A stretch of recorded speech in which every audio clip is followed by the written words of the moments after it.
Welcome to our study of A Course in Miracles. I'm Danny Spenlove.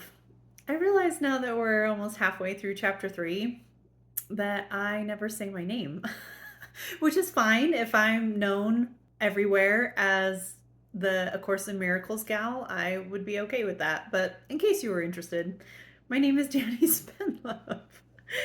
And today we are in A Course in Miracles, chapter 3, section 3, titled Perception versus Knowledge. Paragraph 1.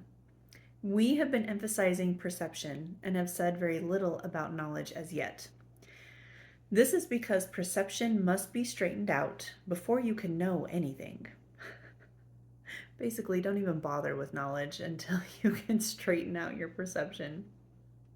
To know is to be certain. Uncertainty means that you do not know. Knowledge is power because it is certain, and certainty is strength. Perception is temporary. As an attribute of the belief in space and time, it is subject to either fear or love.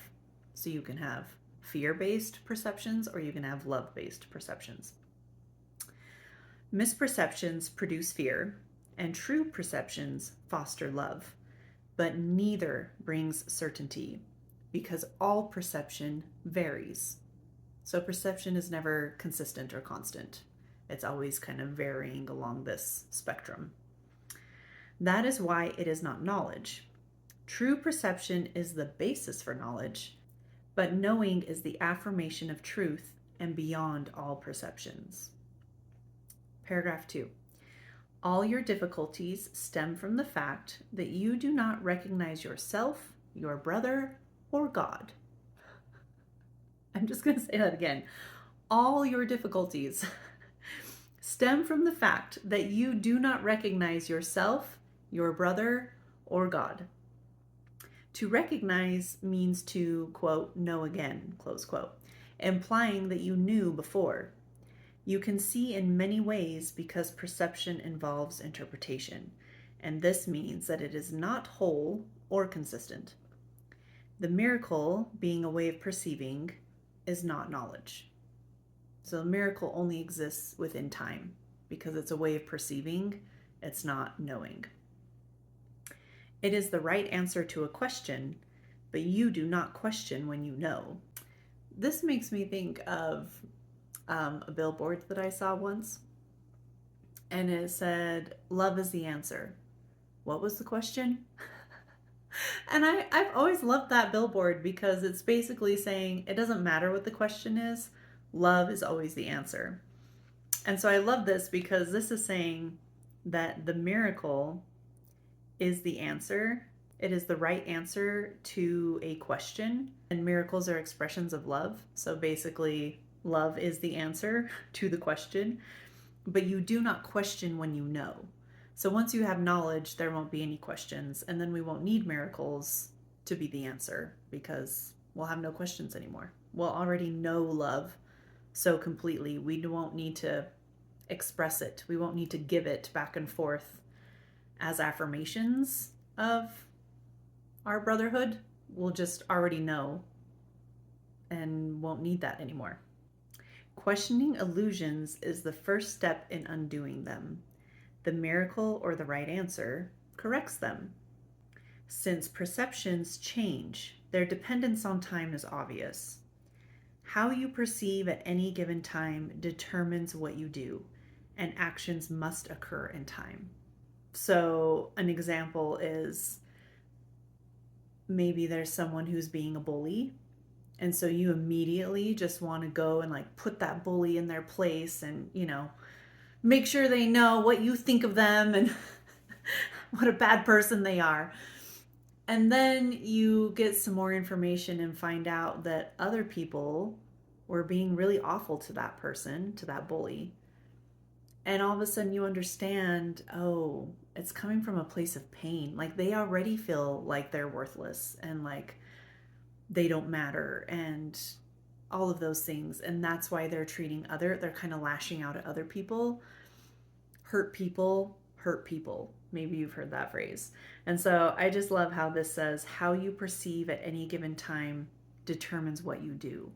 And you never know if how you are perceiving is true perception. If you really have all the facts, all the information, it's just a perspective. It's not truth, it's not knowledge. You don't know anything.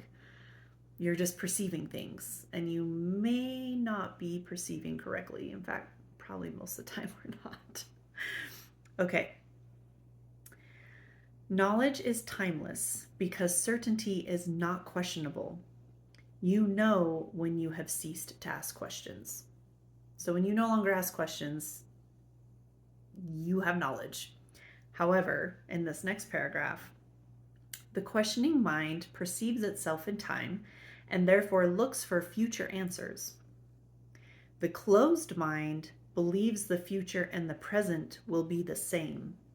This establishes a seemingly stable state that is usually an attempt to counteract an underlying fear that the future will be worse than the present. This fear inhibits the tendency to question at all.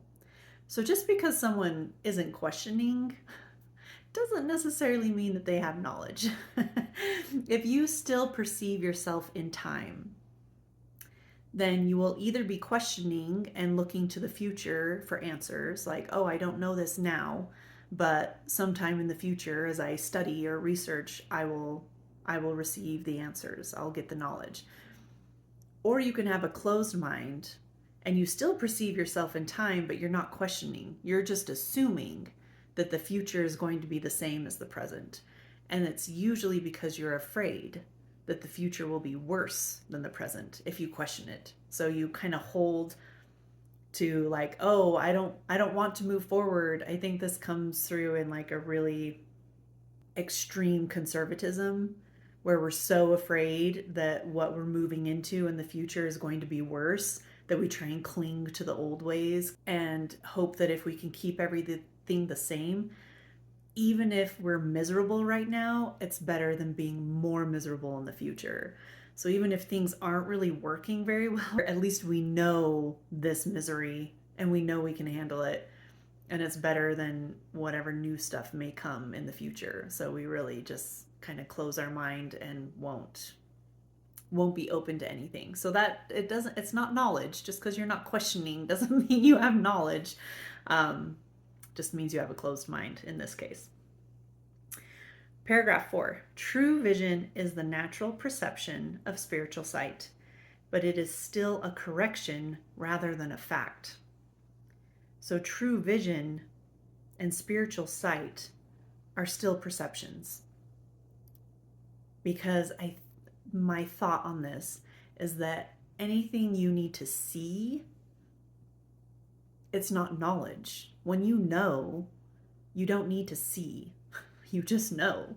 So that was my thought on that. Whether it's vision or spiritual sight, even if it's true vision and it's spiritual sight, it's still technically perception. Spiritual sight is symbolic and therefore not a device for knowing. It is, however, a means of right perception, which brings it into the proper domain of the miracle. A, quote, vision of God, close quote, would be a miracle rather than a revelation. The fact, probably because it involves vision, like I said, so if you have to see it, then you don't know it. The fact that perception is involved at all removes the experience from the realm of knowledge. That is why visions, however holy, do not last. Because if it's in time, then it's temporary. So, paragraph 5. The Bible tells you to know yourself or to be certain. Certainty is always of God. When you love someone, you have perceived him as he is, and this makes it possible for you to know him. So when you love him, you've perceived him as he is, which makes it possible to know him, but it doesn't mean that you know him. Until you first perceive him as he is, you cannot know him. While you ask questions about him, you are clearly implying that you do not know God. So while you are asking questions about your brother, you are clearly implying that you do not know God. And here's our first reference back. That goes just to the previous section where it says the Son of God is part of the Holy Trinity, but the Trinity itself is one. So basically, we are all one with God. And so if we're still questioning our brother and we don't know our brother, then we clearly don't know God either, because we can't know one without the other. Certainty does not require action.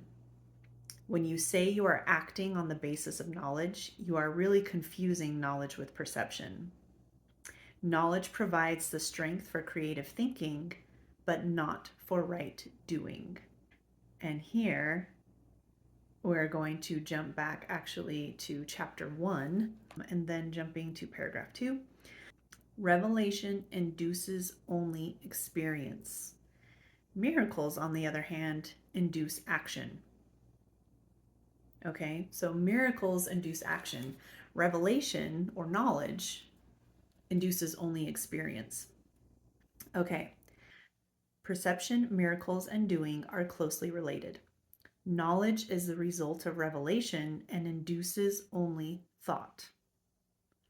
Even in its most spiritualized form, perception involves the body. Knowledge comes from the altar within.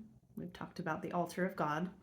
From the altar within, and is timeless because it is certain. To perceive the truth is not the same as to know it. Paragraph 6. Right perception is necessary before God can communicate directly to his altars, which he established in his sons. There he can communicate his certainty, and his knowledge will bring peace without question. So when we have to get our perception corrected, and then we can finally receive revelation, which is direct communication with God. And his knowledge will bring peace without question. Isn't that a beautiful thought?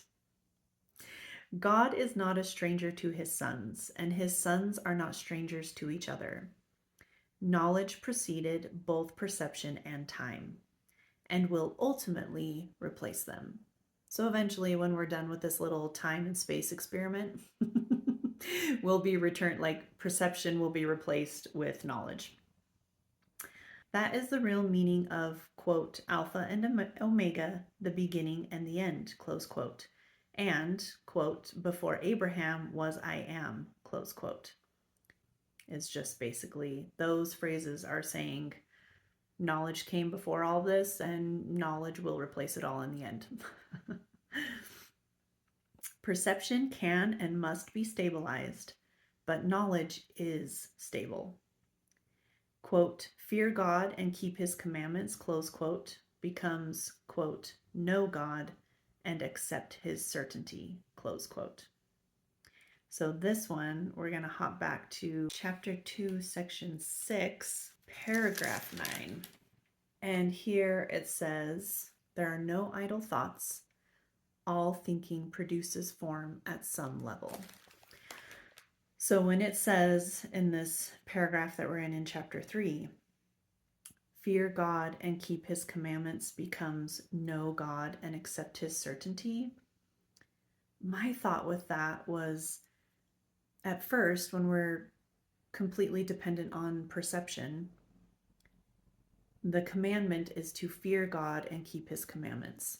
And I was taught that fear in the Bible, when it says fear God, actually means something more like respect God, not like be afraid of him, which I hope is the case because, as we've already learned, fear is the opposite of God. So you definitely cannot fear love. Like God is love. You cannot fear love. But respect God and keep his commandments becomes know God and accept his certainty. Because remember, if miracles produce action, but revelation and knowledge induces only thought, then while we're reliant on perception, we need to respect God and keep his commandments, which, are things that are going to help correct our perception, like loving our enemies and forgiving and all of those things that are aligned with this course. So respect God and keep his commandments. And once we get our perception aligned and clear and we're using spiritual vision rather than physical sight, then we can finally start to receive revelation and true knowledge. And once that happens, it's no longer about keeping commandments because it's not inducing action, it's only inducing thought. So it changes to know God, because now we have knowledge, and accept his certainty. And once we're in that place, we can start creating like our Creator, because there are no idle thoughts and all thinking produces form at some level. So once we know God and we know ourselves, because we can't know God without knowing ourselves and our brother, then we can finally begin to create like our Creator. And then it's not about doing things, it's just about creating from our mind. No action necessary, just thought. Maybe you have another way of interpreting this, but that was a thought that I had, and I don't know. Tell me what your thoughts are in the comments. Paragraph 7. If you attack error in another, you will hurt yourself. You cannot know your brother when you attack him. Attack is always made upon a stranger. You are making him a stranger by misperceiving him, and so you cannot know him. It is because you have made him a stranger that you are afraid of him.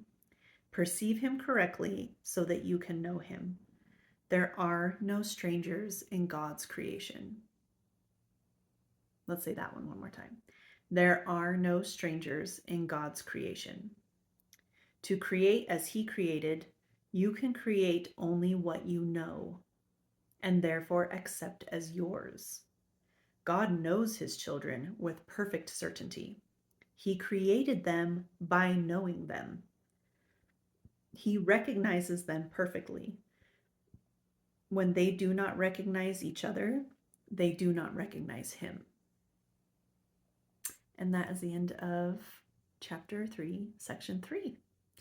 I hope you will comment any of your thoughts or questions, concerns. I don't know what I can do about your concerns, but I would definitely love to hear your thoughts and hope to see you next time.